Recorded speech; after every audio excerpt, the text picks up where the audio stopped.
pessoal, tudo bem? Boa noite. Acreditar em si mais uma vez, chegando até vocês. Lembre-se, toda sexta-feira às 8h10 nós vamos estar aqui esperando por vocês. Boa noite, Stella. Boa noite, Rogério Alves, tudo bem? Tudo jóia. Tudo bem com vocês aí de casa? E se você estiver assistindo a gente pelo YouTube, já aproveita para se inscrever, ativar o sininho. E hoje a nossa conversa é importante. A gente já está no mês de dezembro, Isso. já tem várias expectativas para o próximo ano, 2025 logo aí. E hoje o nosso tema é importante, né? Muito. Nós vamos conversar com um profissional de venda que tem uma carreira muito parecida com a minha, ou a minha muito parecida com ele, até porque nós somos amigos há várias décadas. Olha só, não estou nem falando em anos, hein, Stella? Falando em décadas, são décadas de trabalho. Walter, para a gente começar esse papo de hoje à noite, você, depois de 30 anos de profissão, você descobriu o caminho do sucesso nas vendas? Boa noite, né, Rogério? Boa noite a todos, boa noite aí quem está assistindo. A cada dia a gente descobre, né? A cada dia a gente descobre uma perseguição constantemente, né? O pessoal às vezes brinca comigo, você é um dinossauro ainda no mercado, né? E a grande sacada é se adaptar. A sociedade não é estável, ela é instável, ela muda. Ela muda conceitos, muda costumes e a gente precisa se adaptar. Então, o sucesso, na realidade, é uma descoberta diária, constante. É uma descoberta, é uma motivação constante, própria. Isso nasce dentro de você. Você tem que ser um buscador e querer solucionar problemas do seu cliente. É isso. Comprar para o seu cliente é uma busca que é uma necessidade dele. Você tem que levar uma solução para ele, dia após dia. O que você fez no passado não tem valor. Te levou até aqui. Te levou até aqui. É o que você vai fazer daqui para frente, né? Para a gente apresentar aí o Walter aí para os nossos convidados, faz uma Wikipedia aí rapidinho. Quem é o Walter Azevedo? Então, o Walter Azevedo é um friburguense. Eu sou... a minha formação aqui em Nova Friburgo como torneiro mecânico no Senai. Vim trabalhar aqui na ARP, que era ao lado onde é o estacionamento, era a tornearia mecânica, fazendo peças para as fábricas, para as máquinas da tecelagem. E dali um professor meu indicou para eu fazer um curso no Rio, no CETICT, um curso de tecnologia têxtil. Eu fui para lá, fui fazer um curso, fui ousado, acreditei e fui. Por que foi ousado? Porque na época, eu lembro muito... Nós estamos falando isso o quê? Década de 80? Isso foi em 1977. Final da década de 70. O meu pai foi muito engraçado, né? Eu tenho meus pais aqui comigo agora. Sim, Eles estão ligados aqui em mim. E eu lembro quando eu fui comentar com meu pai, eu vou estudar no Rio. Filho, você vai fazer isso? Você tem um emprego de carteira assinada. Você tem bandejão. Como você vai se arriscar a começar uma vida nova? Trabalhando na ARP. Trabalhando na ARP, numa empresa ícone aqui em Nova Friburgo, né? E assim, aí eu digo que para quem é da área comercial, ele tem que ser ousado, tem que acreditar em si, ele está vivo em você, né? E isso me remete a muitas coisas mesmo. Porque era trocar o certo pelo duvidoso naquele momento. Na visão dele. Na visão dele. E eu fui estudar no Rio, no CETICT, que é uma escola que na época ela hoje está mudando o formato, mas vinha alunos do Brasil inteiro. 10 alunos de Friburgo, 20 de Petrópolis, 30 do Rio, da Bahia, de Pernambuco, do geral, do Brasil inteiro. Então, assim, a riqueza de informação, de convívio, muito grande. Aí me formei como técnico têxtil, fui estagiar em 1983 em Canela, no Rio Grande do Sul. E você gostou dessa área do têxtil, assim, você se identificou? Adoro, sou apaixonado, então adoro. O que mais te cativou nessa área? Assim? O convívio com as pessoas e o grande sacada do têxtil, a primeira necessidade do ser humano é se alimentar. Sim. A segunda é se vestir.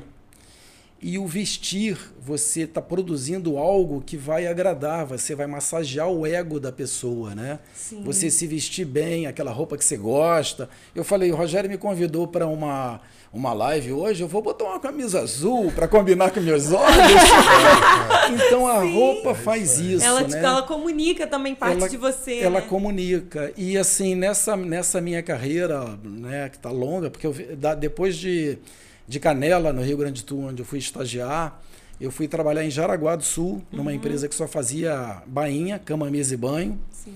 Com 22 anos, eu era gerente de 120 mulheres fazendo Lembrando, bainha. gente, que Santa Catarina é a meca têxtil até É a hoje meca no têxtil. Brasil, né? Isso. Então, para ser técnico têxtil, volta a Isso. trabalhar dentro da indústria têxtil. Dentro da né? indústria têxtil. E nessa empresa, um dos fornecedores que atendiam a gente com linha de costura, a Lipasa, precisava de um assessor técnico na regional do Rio de Janeiro.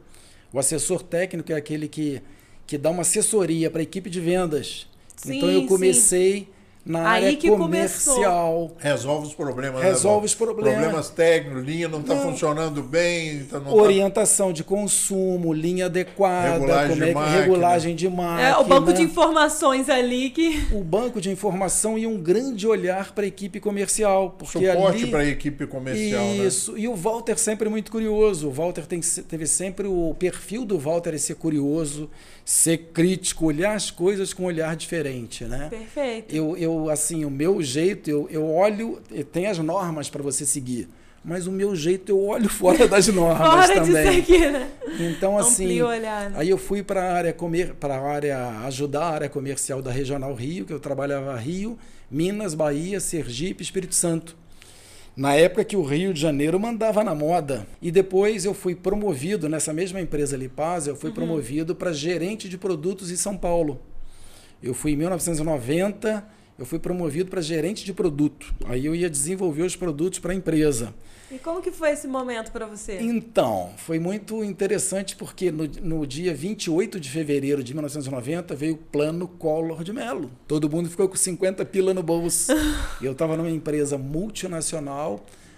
Essa empresa é dona da Pilhas Rayovac, Baterias Eliar, a maior empresa do setor do Brasil, disparado. E eu trabalhava no setor têxtil, que era a Lipasa. Mas era uma empresa de muito porte, né? de muita peso, força, né? de muito peso no mercado. E ali, além da área... Chegar ali com o desafio de desenvolver produtos. E foi um desafio muito grande, porque na época, tipo assim, tinha um monte de gente de São Paulo de olho nessa vaga que surgiu em São Paulo. E você, um carioca, ser promovido para São Paulo já foi estranho, né? Sim, As pessoas lá me encaravam assim, né? Então, mas foi muito gratificante, foi muito bacana. E qual que foi, assim, o seu grande aprendizado nesse momento, assim, desenvolvendo os produtos, né? Porque antes você vendia o que estava pronto. Sim. Agora você tem que olhar as tendências, você tem que... Eu olhava as tendências, eu era responsável de montar stands na Fenite e Fenatec. A gente Eram montava as grandes feiras. Né, as grandes feiras. Momento. A gente montava stand de 900 metros quadrados, só para você ter ideia, com desfiles internos, era um outro mercado, né? Logo depois de 1990, o nosso presidente Fernando Collor, na época, falou que o Brasil precisava se abrir para o mundo. Teve uma frase muito forte dele, que nossos carros são umas carroças. Aí a gente começou a abrir o Brasil para o mundo inteiro. E nessa época, o Walter tão ousado, que nessa época eu importei, aí eu já estava assim, eu tinha um projeto de vida de mudar de São Paulo. Eu mesmo bem estabilizado em São Paulo, numa baita empresa, 2 secretárias, toda uma estrutura dando ali, entrevistas em jornais, em tudo. Eu falei, poxa, eu vou começar uma carreira. Aí eu fui estruturando, dentro da família, a gente surgiu de vamos mudar para o interior. Eu fui morar em Rio das Ostras. Eu pedi demissão da empresa. Saiu de São Paulo. Foi uma surpresa imensa quando eu pedi na diretoria para sair. Mas por que você decidiu sair? Era algo pessoal, propósito? Ser ousado, quando cutuco o Walter, vamos começar uma coisa nova, eu fico com aquilo me coçando, me coçando. Desafio pelo desafio. É um desafio. Eu gosto de desafio. Aqui eu já fiz tudo, né? Já entreguei, já entreguei. E aquilo foi uma surpresa dentro da empresa, né? O Walter que foi promovido, que foi para São Paulo, que exerceu um cargo, que está crescendo de uma empresa multinacional em São Paulo, com um carro da empresa, com toda a estrutura da empresa, o Walter pediu para sair. Por quê? Por quê? Negócio pessoal. Né? Então, assim, aí dentro, você vai fazer o quê em Rio das Ostras? Que lugar é esse? Rio das Ostras tinha 15 mil habitantes. Não era nem emancipado de Casimiro, ainda pertencia a Casimiro. Aí eu criei uma marca de linha de costura, Linha Mar, e registrei a marca, importei uma máquina de Taiwan, uma conicaleira, e montei uma fabriquinha de linha de costura lá. E eu passei a ser cliente da própria Lipasa, eu comprava as linhas para rebobinar. A gente tinha algumas linhas assim muito top para o mercado, que era um valor agregado melhor. Eu passei a comprar essas linhas e revendia. A empresa, na época, eu falei para a empresa, não, eu vou sair que eu vou montar um supermercado, né? Aí depois que eu saí, eu falei, não, eu quero comprar a linha de vocês. Me enganei, gente. Eu me enganei. Eu era o motivo, né? Mas graças a Deus eu deixei sucessão em São Paulo, foi muito legal isso também. Mas eu sentia que a empresa estava assim, meio já desmotivada com o país, né? A gente chegou a ter uma inflação de 84% no ano. No mês, 84% no mês. Então, como é que a empresa se sustenta, né? multinacional, que era capital americano, alemão e brasileiro, ela já estava com interesse de... E aquilo eu já via longo. Né? O Walter, que gosta de ver fora do quadrado, eu estava vendo lá na frente, né? Essa empresa. E saí, fui tocar. Só que eu saí do Azevedo, que eu era chamado de Azevedo, de uma multinacional, eu passei a ser um micro fornecedor pequenininho para começar uma carreira nova. Começou a vender seus produtos. Comecei a vender meus produtos. E como é que foi essa fase assim do começar pequeno? Foi muito aprendizado. Foi muito aprendizado. Cada aprendizado incrível. Porque eu tinha muito acesso às empresas de moda do Rio de Janeiro, né? A Inega, Nexus, Cookier, a Company. Na Suburbana ali, né? Na Avenida Suburbana. Isso. Vendi muito ali. A Company, a Pier, a Blue 4, a Gangue. Rio de Janeiro mandava na moda no Brasil. E foi muito interessante. Tinha um cliente muito forte, que ele tinha até horário nobre na Globo, que eu falei, e ele me atendia assim, era o Azevedo da Lipasa. Chegou, abria as portas, né? Você construiu um nome, uma credibilidade ali. Tinha o nome, mas eu tinha o sobrenome, o Azevedo da Lipasa. Sim. E eu acreditei nisso, acreditei em mim. Perfeito. Aí eu fui ser o Azevedo da Linha Mar, de uma empresa pequenininha, começando, né? Sim. Quem que eu vou procurar primeiro para colocar meus produtos? Meus amigos. Aí eu fui nesse cliente, era Classe Jeans, lá em Vilar dos Teles, um cara muito forte no segmento de jeans. Aí levei as amostras, ele tinha o irmão que tomava conta da produção, levei as amostras do meu produto, que era da própria Lipasa, né? E ele testou o produto, aprovou tudo, e quem decidia era o irmão que era o chefe, o dono da empresa, né? Aí eu marquei com ele para ir ver meus pedidos, né? Tô doido para pegar meus pedidos. Manda os pedidos, pelo amor de Deus. Aí fui. Ele era um cara muito requisitado, né? Sim. Eu cheguei na empresa dele, né? Tinha assim, naquela época não tinha celular, né? Tinha uns celulares grandões assim. Aí tinha um monte de gente na recepção aguardando ele para chegar. A secretária fez contato com ele, ele falou: "Não, Azevedo tá aí, pede para ele esperar, pede para ele, eu preciso falar com ele". Eu falei: "Opa, agora é hoje, é hoje". Hoje o Aí pedidão sai. tinha assim umas 6 ou 7 pessoas, né, na recepção. Ele entrou, ele me deu um abraço caloroso. Ele acho que não cumprimentou mais ninguém. Ele veio e me deu um abraço, pô, que bom te ver, Azevedo, aguarda que eu vou falar contigo. Aí ele foi atendendo todo mundo. Eu falei, não, ele vai me deixar por último. Vamos ficar aqui Vamos até... ficar. Aí ele veio com um cone de linha na mão, assim. Azevedo, cara, que felicidade te ver aqui, você começando uma carreira nova. Bacana, você fez muito por nós, assim. Eu era muito ligado ao estilista dele, né, para lançar cores, lançar. Aí ele falou, Azevedo, bacana, cara, mas olha só, eu sou um cara grande. Você é um pequenininho. Você está começando agora. Você tem que achar um cliente pequenininho para você vender. Poxa, foi a primeira desilusão no mundo da venda, Walter. Eu falei, poxa, mas me dá um pedacinho só para eu começar. Vamos ser pequenininho aqui. Aí eu saí de lá assim, ó, triste, desmotivado. Depois de todo o amor, um abraço, felicidade. De todo amor, né? Então, assim... são aprendizados, né? E para quem está pequenininho hoje, o que você diz? Então, isso faz parte da vida. Eu acho que todos os desafios, as mudanças só acontecem na sua vida com novos desafios, né? Eu sou grato até aos obstáculos que vêm, as dificuldades que vêm, tanto profissional, pessoal, tudo, porque é ali que você precisa mudar. Então, mas foi um aprendizado muito interessante. E logo depois a Lipasa, o grupo Migrolite, passou num processo de venda. Eles foram vendendo a empresa, né? Eles resolveram sair do país. Então, assim, foi muito interessante porque eu tinha um produto que tinha valor agregado, eu vendia com margem. Porque quem é pequeno tem que ter lucro. Quem é pequeno tem que ter lucratividade de produto. Não dá para entrar em produto com guerra de preço, porque pequenininho, você produz tão pouco, como é que você vai entrar no mercado de commodities? Competir com o mercado de grandes. Então você não tem que ter um diferencial, você tem que fazer né? um diferencial, né? Aí um dos amigos que era o vendedor da Lipasa, eu visitando lá em Nova Iguaçu um cliente, ele me encontrou e falou assim, pô, Walter, você está com a sua fabriquinha de linha? Eu falei, tô. Aqui, a Tecla está precisando de um representante em Nova Friburgo. Você não quer? Falei, claro que eu quero. Aí eu vim representar a Tecla. Virou representante realmente aí de uma empresa. Aí eu comecei na carreira. E de uma grande empresa, né?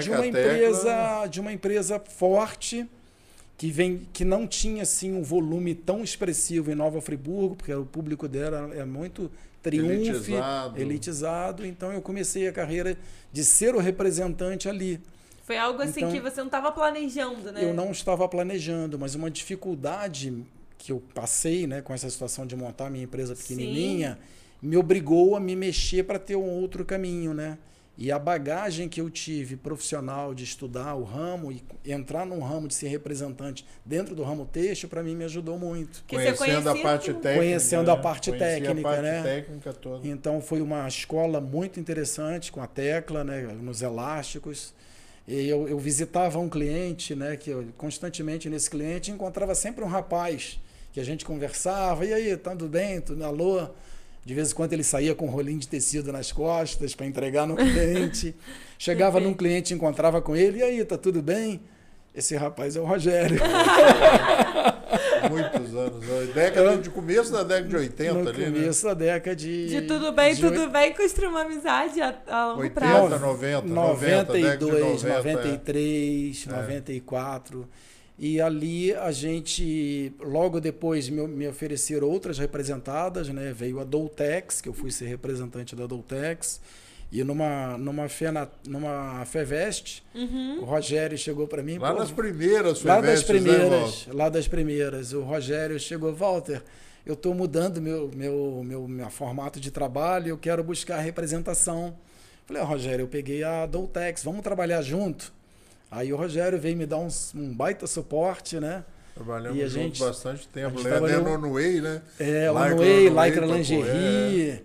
Então, assim, foi muito interessante. E você se encontrou nesse ramo de representação comercial? Muito. Isso está na veia, né? Isso está na veia. E era engraçado que, às vezes, assim, durante a semana, a gente tinha o Mauro, que ficava no escritório, né? Hoje eu falei com o Mauro, inclusive, eu falo né? Com ele, agora ele é radialista. Isso, Hoje ele é radialista. E a gente, às vezes, brincava, Mauro, assim, como é que foi as vendas da semana? Foi boa. Então liga lá pro Antônio, marca um almoço na sexta-feira. Na Toca da Raposa. Na Toca da Raposa. Já que a gente vendeu bem. Isso. E quando não vendia bem, como é que tá a venda da semana? Tá fraca. Então marca o almoço no Antônio pra gente dar uma animada. Gente movimentar a venda. Tem que comemorar, tem que motivar. Tem que motivar toda sexta-feira. Toda sexta-feira a gente ia pra Toca da Raposa comer um peixe, uma feijoada. E o legal é que o Rogério, nessa época, ele visualizou. Uma vez ele comentou assim, Walter, esse negócio de elástico vende muito, né? Aí ele foi convidado para uma fábrica de elástico, que era Dona Dolores. Eu tô até hoje, sou ele está até hoje. Então, assim, a venda é uma construção de relacionamentos, de pessoas. Eu lembro desses detalhes, assim, da minha vida toda. Né? E essa característica do vendedor, né? Dessa característica de ser ousado, de olhar para o cliente, isso faz essa diferença? Ser perceptivo no mercado, né? Hoje, eu acredito assim que o mercado digital, ele mudou muito, né? Ele vem mudando e vem agregando novos serviços aos clientes, né? Mas a função de representação não deixa de existir nunca. Depois de tantos anos de profissão, a gente é contemporâneo nesse mercado, principalmente no mercado de Friburgo. Como é que é hoje visitar alguns clientes que nós temos em comuns, né, de décadas, né? E você vê aí a mudança de gerações, né? Nós estamos atendendo segundas gerações já dos nossos clientes, cliente né? Que eu estou atendendo a terceira geração.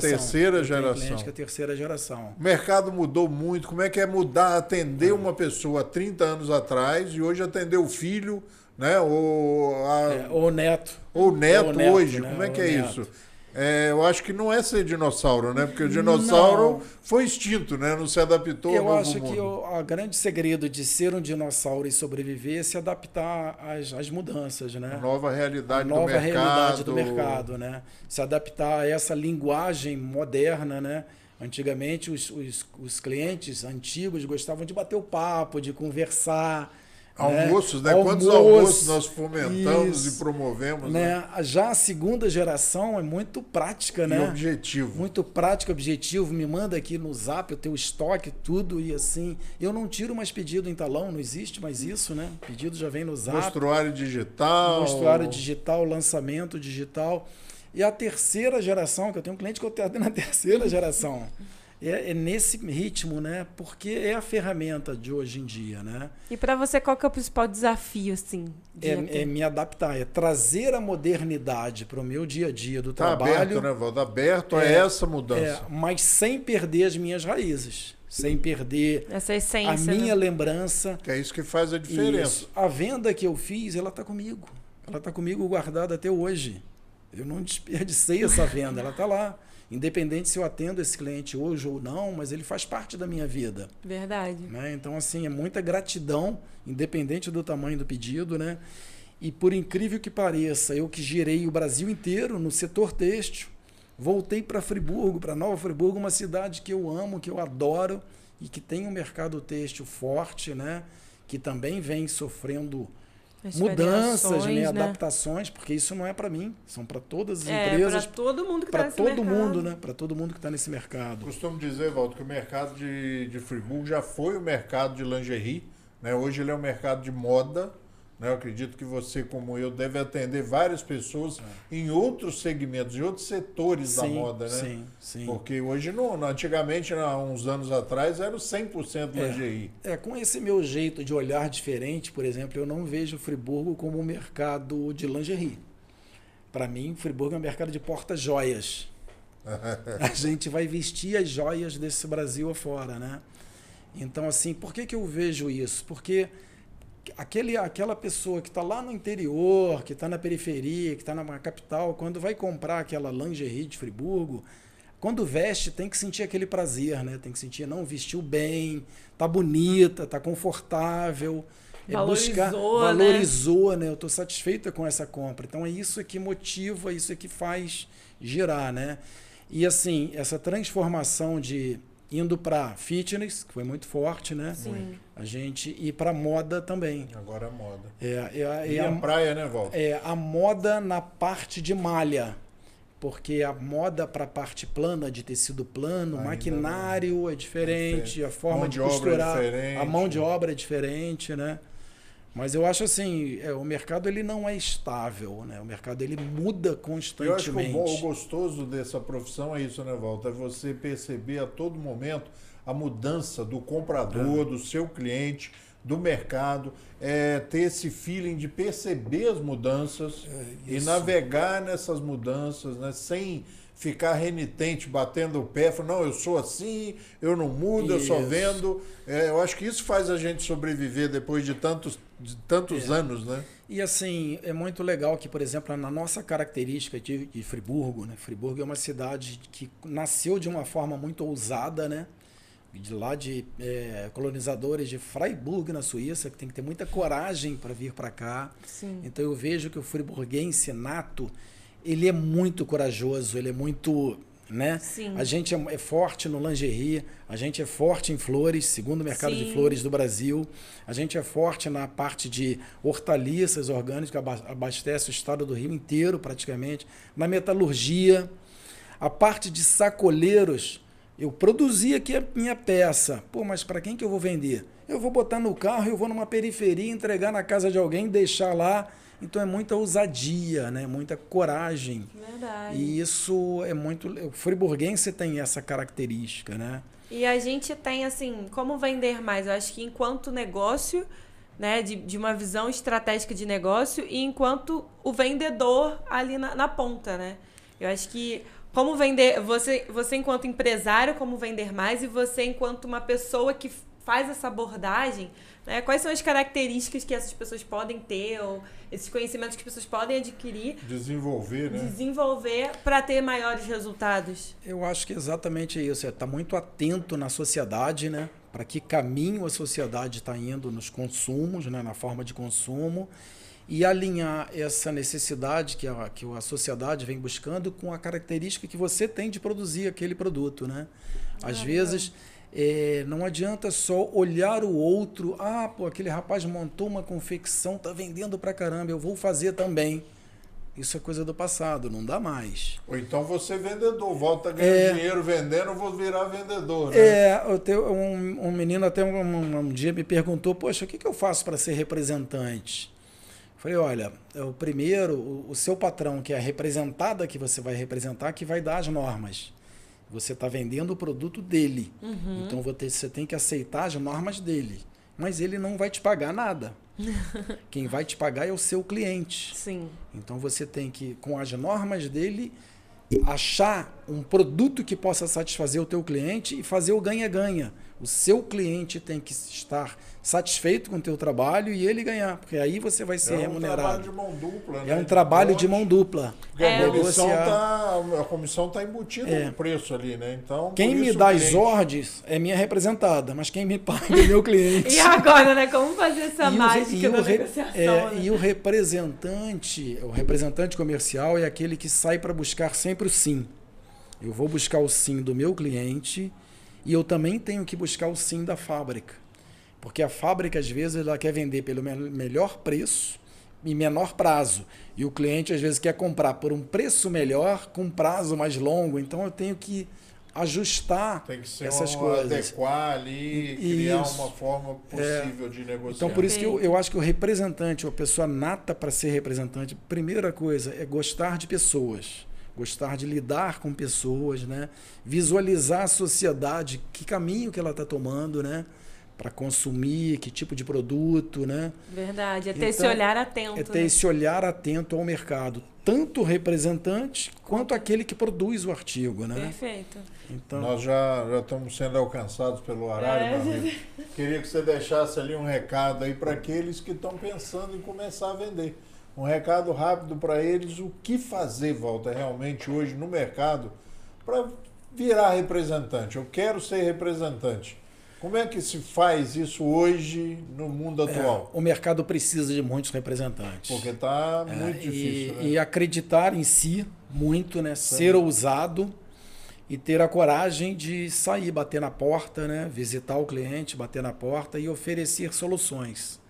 Né? Perfeito. Ser atento de enxergar a necessidade do mercado e ter a coragem de passar essas necessidades para a tua representada. Você tem que fazer o jogo acontecer, A informação nunca é do representante. Ou ele é do cliente ou da representada da fábrica. Você está ali o elo de ligação. É o elo de ligação, né? Então, ser franco, ser perceptivo e saber dialogar nessas linhas. E ter a coragem de bater na porta, né? Receber muitos nãos, mas não desistir atrás do sim. No meu dicionário dessa jornada de vida, né? Que legal. Eu tenho uma palavra, quer dizer, eu não tenho uma palavra no meu dicionário, que é desistir. Desistir não faz parte do meu dicionário. Meu amigo, muito obrigado pela presença, por ter aceitado o nosso convite. Valeu. Talvez outros papos, vamos ter outros papos, porque você tem esse manancial aí de conhecimento, de experiência, e vamos marcar outros papos com certeza. Com certeza. Eu acho que o nosso ramo, o setor têxtil, a gente tem uma responsabilidade muito grande para com ele. O primeiro gerador de mão de obra no Brasil é o setor de construção civil. O segundo é o têxtil. A gente tem assuntos muito importantes para falar sobre ele. Walter, mais uma vez, muito obrigado. Eu que agradeço a oportunidade. Obrigado por ter aceitado o convite. Quero agradecer a você que está nos acompanhando até agora, né? Estamos finalizando aí o programa. Muito obrigado. Lembre-se, toda sexta-feira, às 8h10 da noite, Acreditar em Si na TV Zoom. Ou depois, né, Estela? Sim, no YouTube é disponível, tanto no YouTube da TV Zoom, quanto no Acreditar em Si. Até a próxima. Até a próxima, pessoal. Obrigado, Walter.